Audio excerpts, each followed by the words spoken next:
Hello everyone, I hope आप सब ठीक होंगे।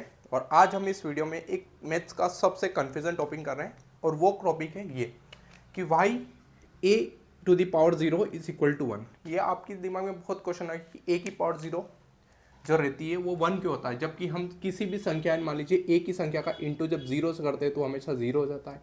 ए का यदि हम डिवाइड करेंगे जीरो से तो हमेशा जीरो या फिर इन्फिनिटी बन जाता है। लेकिन यहाँ पर ऐसा क्या होता है कि ए की पावर जब जीरो करेंगे वो इक्वल टू यहाँ पर वन हो जाएगा।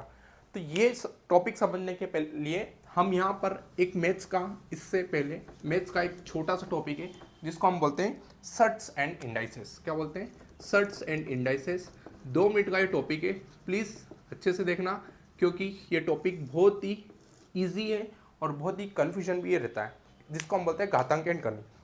इससे समझने के पहले यहाँ पर मैं कुछ टॉपिक लिखता हूँ। जैसे सबसे पहले लिखा ए की पावर एम और ए की पावर एन होगा, तो इसको हमेशा हम लिखेंगे ए की पावर एम माइनस एन लिखते हैं। ठीक है, जब भी बेस आपका सेम रहता है तो आपकी पावर जो जाती है वो माइनस हो जाएगी। अगला जो टॉपिक वो होता है ए की पावर एम इंटू ए की पावर एन जो होगा तो वो जाएगा A equal to M plus N.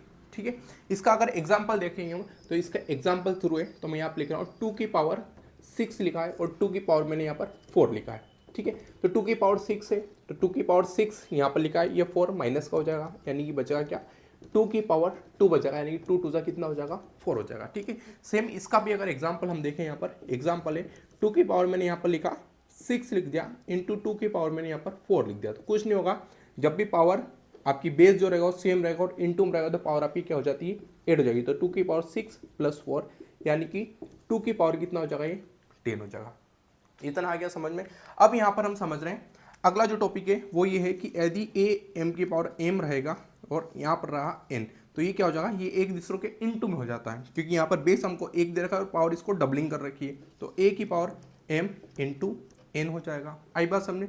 Example से समझ रहे तो 2 की पावर मान लीजिए मैंने यहाँ पर 2 लिखा और होल पावर इसकी 4 लिखा, तो ये कितना हो जाएगा, 4 टू जा कितना हो जाएगा, 8 हो जाएगा, यानी कि 2 की पावर यहाँ पर 8 हो जाएगा। आई बात समझे? देखो, जब भी बटे में रहा यानी कि डिवाइड में रहा तो एम और एन, एम माइनस एन, और इन कंडीशंस में हमेशा याद रखना, ये जो मैंने तीनों कंडीशन दे रखी है इसमें हमेशा याद रखना कि एम हमेशा बड़ा होना चाहिए किससे, एन से, तभी ये आपकी चीज़ें लागू हो सकती है। इतना आ गया समझ में।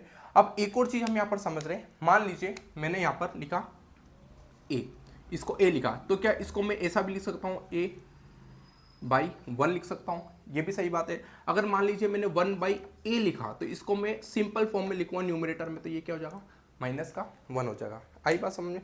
अब जो मैंने यहाँ पर क्वेश्चन आपको बताया था वो क्वेश्चन था कि ए की पावर जो 0 होती है वो किसके यहाँ पर इक्वल्स होने वाली है, तो वो 1 की होती है। अब वो ऐसा क्यों होता है तो उसका हम समझ रहे हैं। क्वेश्चन जो मेरा था वो ये था कि ए की पावर 0 इक्वल टू 1 है ना, और ये ऐसा क्यों होता है, तो इसको समझ रहे हैं। देखना, मान लीजिए अभी जस्ट हमने थोड़े से पहले देखा कि ए की पावर एम इंटू ए की पावर जब एन होती है तो वो क्या हो जाता है, ए की पावर एम प्लस एन हो जाती है। ठीक है, इतना आ गया समझ में। अब इसको मैं थोड़ा सा लिख रहा हूँ, क्या मैं इस ए की पावर 0 को लिख सकता हूँ, ए की पावर 1 इंटू ए की पावर माइनस 1 लिख सकता हूँ, लिख दूंगा ना, क्यों, क्योंकि ये ए की पावर जब भी बेस सेम रहेगा पावर क्या हो जाती है यहाँ पर 8, तो जब मैं इसको 8 करूँगा तो माइनस का 1 हो जाएगा, माइनस प्लस क्या हो जाएगा, माइनस होता है, ए की पावर 1 माइनस 1 और इक्वल टू ए की पावर कितनी हो जाएगी, 0।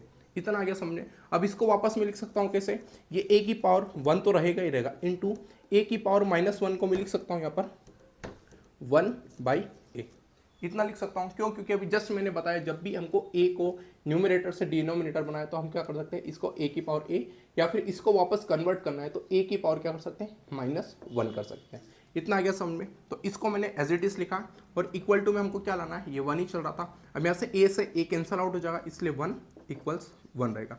सो दैट्स वाई हम यहाँ पर लिखते हैं किसी भी पावर की पावर 0 रही तो इक्वल टू 1 कैसे होता है, तो वो कुछ इस टाइप से होता है। ठीक है, आई होप आपको ये कन्फ्यूजन अभी तक दूर हुआ होगा।